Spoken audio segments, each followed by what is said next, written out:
Цоноо найзуудаа. Ингээд та бүхэндээ зориулж бэлтгэж эхэлж байгаа цагаан хоолны талаарх өөрийнхөө туршлагаас хуваалцахын видео блог үгээр эхэлж байна. Үүний хийх болсон шалтгаан гэх юм бол одоо 27 цаг Монголд ирж байгаа хаасаа. За ингээд ногоо хэрчээд бэлтгэсэн байгаа. 2 шиг сонгоно хавтгай ирсэн.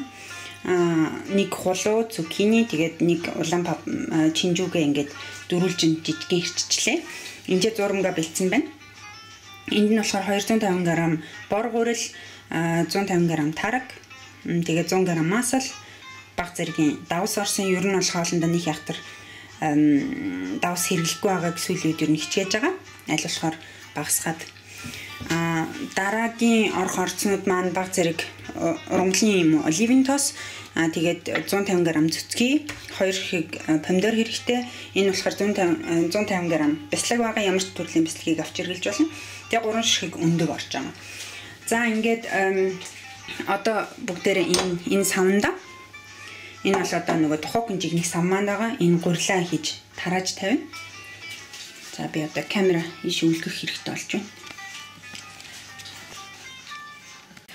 За ингээд үргэлжилж байна. Зурсан зурмгаа ингээд хэвэндээ тааруулаад нэг бол ингээд гараараа тий доор нь ингэж тэгшилт тавиад энэ эргээр нас ингээд тэгшлээд өрчлөө.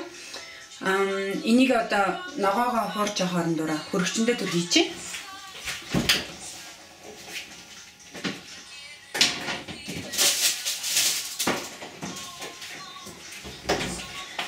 Энэ зурмаг нь баг зэргийн тийм нэлцгайдаг болсон болохоор ингэж хийх учиртай юм шиг байна. Би яг хөө ингээд рецептийг харж байгаад хийж байгаа учраас хийж дэмлээ. Ингээд дараагийн ажилтнууд дээр оръё. За. Одоо ингэж ногоогоо хуурна.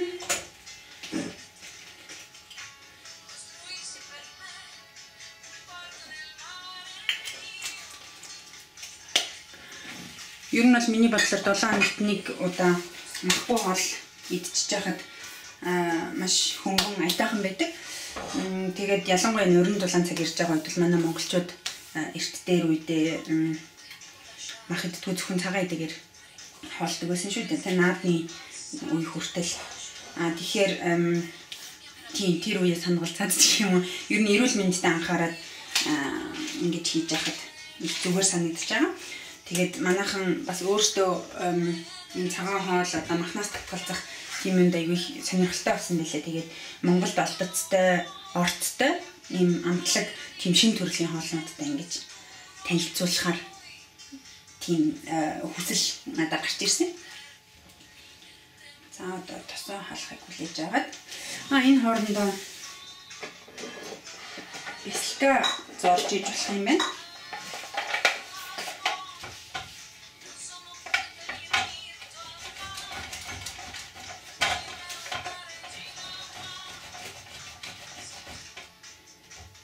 Энэ бэлэг ингэж зурагдаад хамгийн сүүлд орно.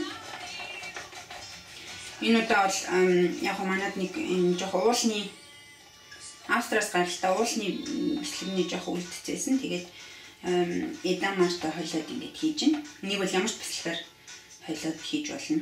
Нэг төрлийн байж болно, холимог байж болно. Яг өөрөөсөө юун туртай тэрнээс шалтгаалал хийж байх гэж бодож байгаа.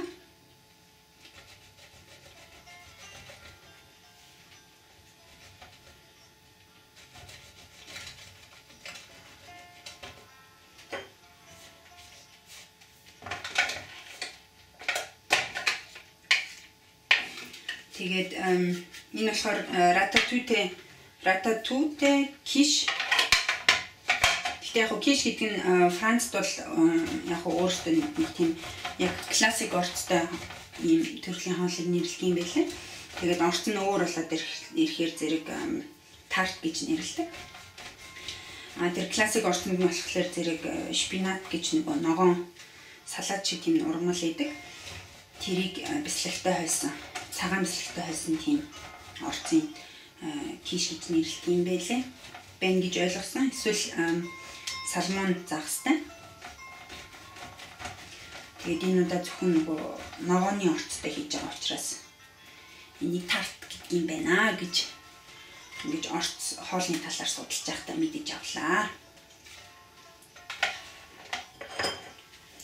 Ингээд тусна уу халж байна.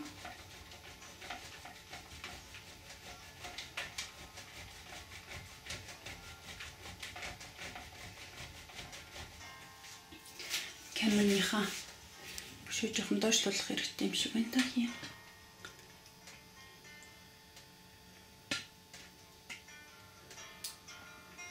За ингээд үзүүлчихье.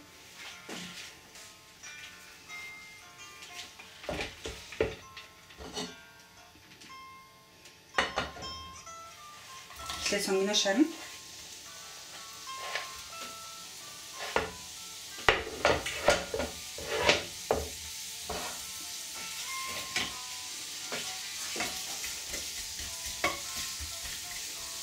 Ногоогоо нийтний ойролцоогоо 7 минут, 5-7 минут шарж болох нь. Бүр нэг настатал нь одоо жигнэхгүй. Ягаад гэхээр духовкнд дахиад нэг 30-аад минут жигнэдэх учраас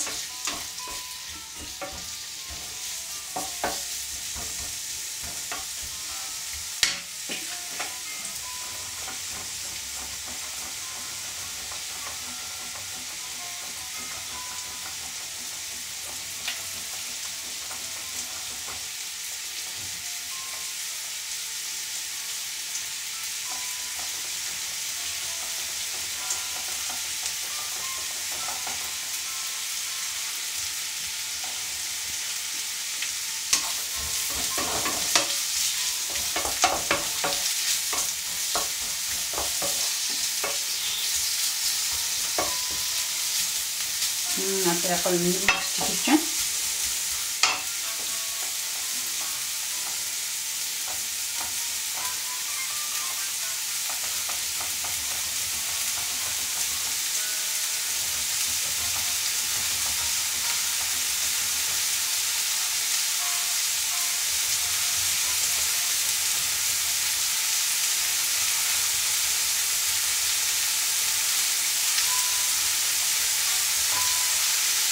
За бэлтгэхэд ороод дуусчихлаа. Яг л ажил ингээд таард юм байна да. За ингээд гоё шаргалтаад өнөр нь гараад хийсэн учраас ингээд дараагийнхаа ногоонуудыг хийчихье.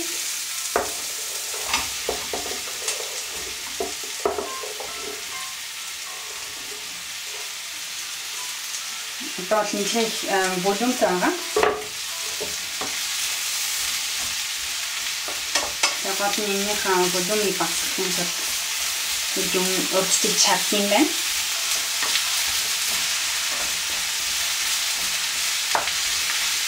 Ногоо хууртаа давсаа yung чизнийхаа дараа хийчих юм бол ногооны шүүс бас их сайн гарч гоё амжаад ирдэг. Тэгээс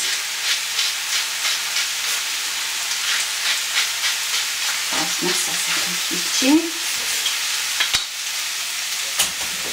Дээрээс нь багцгийн перц.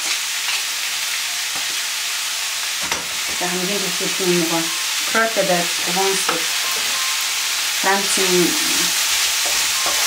Монголоор юу гэх юм бэ? Ямар ч байсан хөдөөгөр явж байхад аяг их гоё үнэртэй байдаг. Одоо петезил, базил, самгын гаралтай тэр ногоон юмнуудыг болсон. Амтлагч нь ногоон урмлуудыг авсан амтлагч. За ингээд багцгийн хуураа.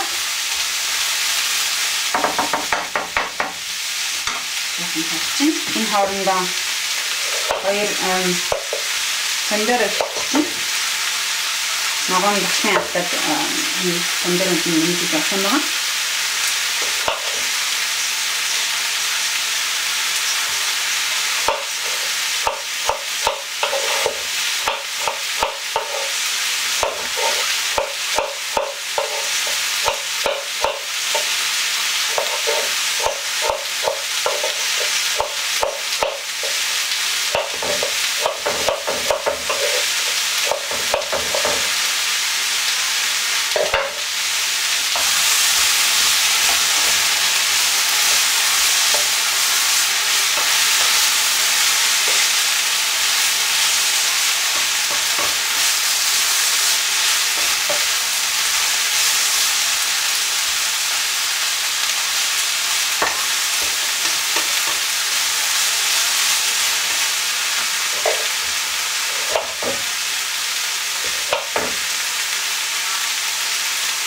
ногоон нэг сайхан зөөлрөөд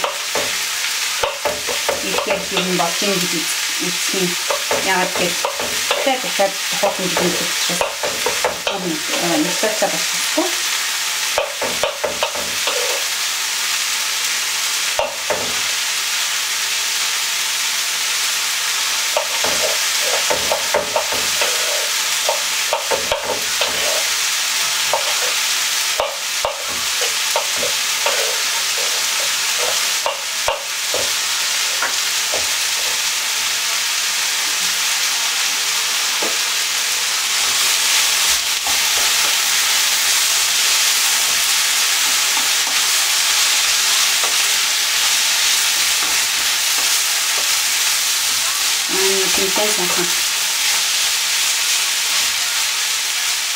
Зөөлрөөд хийх юм да.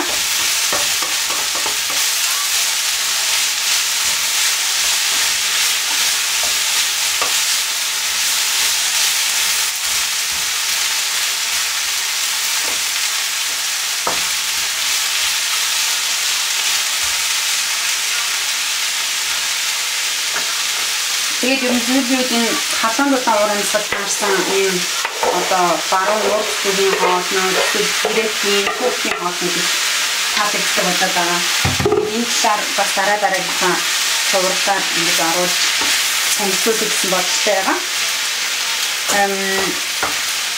Миний бодлоор одоо ингэ Монголд бол том худалдааны төвөрсний захуудаар ингэж сонирхол хайгаад явхад бол олдохгүй юм гэж байхад болсон байлээ. Тэгэхээр орц материалууд нь бол хангалттай олдох байх гэж бодож байна. За.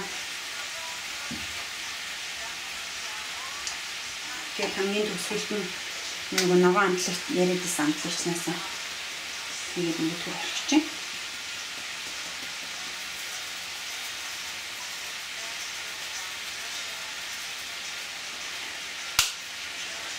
Монголд хөдөөгөр 100 явж байхдаа бол ийм ногоон амтлагчийг түүгээд хатаагаад ингэж хатаагаад юм уу эсвэл гэрчээд хөлдөөгөөд ингэж хоолндоо хэрэглэх бүрэн боломжтой.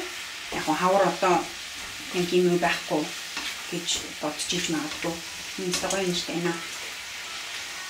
Эсвэл ийм бэлэн амтлагч гадуур зарагдаж байгаа гэж бодож байна.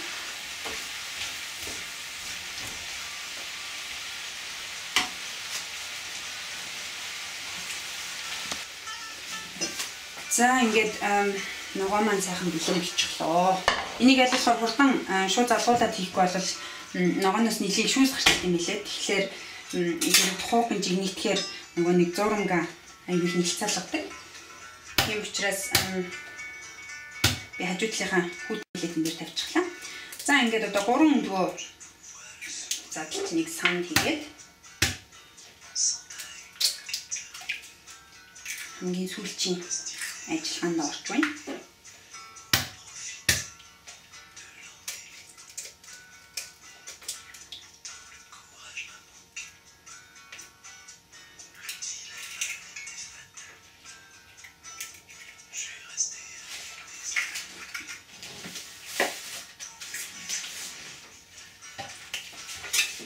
Ini сайхан холиод татаад өгнө.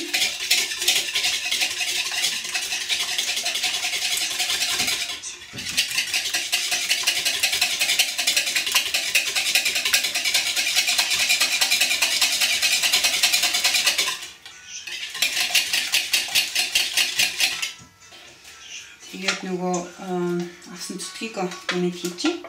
Энэ яг герман болохоор зэрэг крем фреш гэдэг Францаас гаралтай юм зүтгээ байдаг. Энэ болохоор амт зөөлөн яг л нөгөө Монголын зүтгээтэй ойролцоо. Саст яг бүтнээр орсон шүү. Бас мэрэгчээд байна да.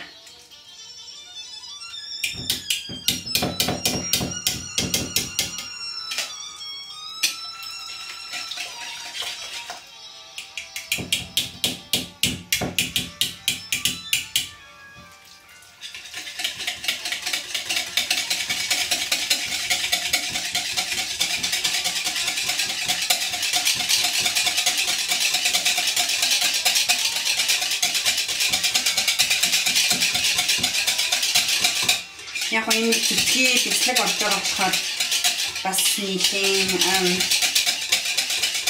одоо таслаг ихтэй юм хол болж байгаа. Тэгээ нэг гэр бүлээрээ найз нөхдөдөө хамтдаа дотныхоо хүмүүст зориулаад хийхэд бол их амттай тийм гоё бас содон хоол юм билээ. Тэгээд өдрийн хоолнд оч юм уу тий. Тэгээ бүгдээр идэхэд бол тааламжтай санагдсан. Тийм учраас ингэж энэ видео блог хийхэд тохиромжтой юм байна гэж хэлсэн юм аа. За ингээ хойлоо бэлэн боллоо. Ингээ ингээд нөгөө одоо хөргөчн хийсэн байгаа. Зурмагтай хивээ гаргаж ирнэ.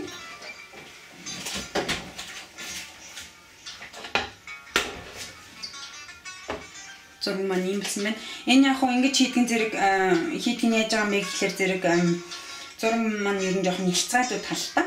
Гэхдээ бүр их ингээд урсаад гоожч гаргүй.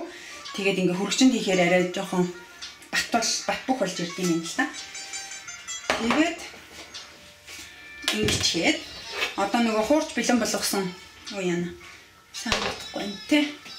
Камерныхаа байдлыг бас жоохон хаяа идэ шалгаж явахгүй бол. За. Ингээд дундын тавьчих. Ингээд одоо нөгөө хуурч бэлэн болгосон ногоогоо дотроо хийн.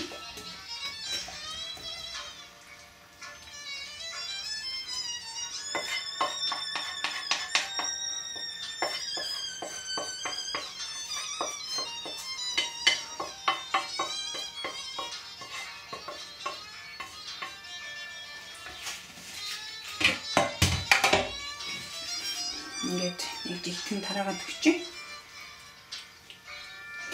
Ногоо нь ингээд яг бүр ахтар нэлцаагаагүй яг дөнгөж хууралтад болцсон тохиолдолд бол их сайхан таарч өгдөг юм байна. Тэгээд нөгөө дээрээс нь нэмж зурсан 3 өндөг цэцгийтэй бясалгатай хэсгийг ингээд дээрээс нь бүрхүүлээ тавьчих.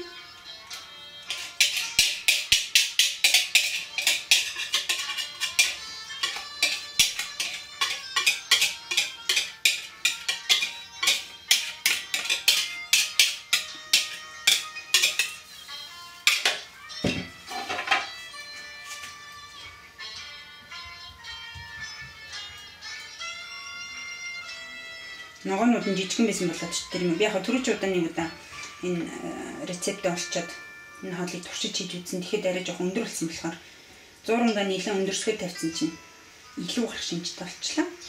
Гэхдээ тийм яг ногооныхаа хэмжээнээс бас болж иж магадгүй. Гэхдээ тухайн хэмжээндээ ирэхээр жоохон хөөж ирэх магадлалтай тийм үү? За ингээд зураг маань бэлэн боллоо. Ингээд тухайд дээрээс болон доороос зэрэг халалттай 200 г-ийн биш ээ 200 градусын халаалттай юм тухайд одоо 30 минут игнээд тэгээд бүгдээрээ эргээд болцсон. За одоо та гоё нэртэж хэлж байна. 30 минут тухайд жигэнсэн байгаа. Энэ хоорондоо яг хөгжимчин тэгээд зарим нэг бэлдэх концертанд бэлдэх юм аа бэлдэж амжилтчлаа. Тэгээд одоо хоолоо гаргая да тий. За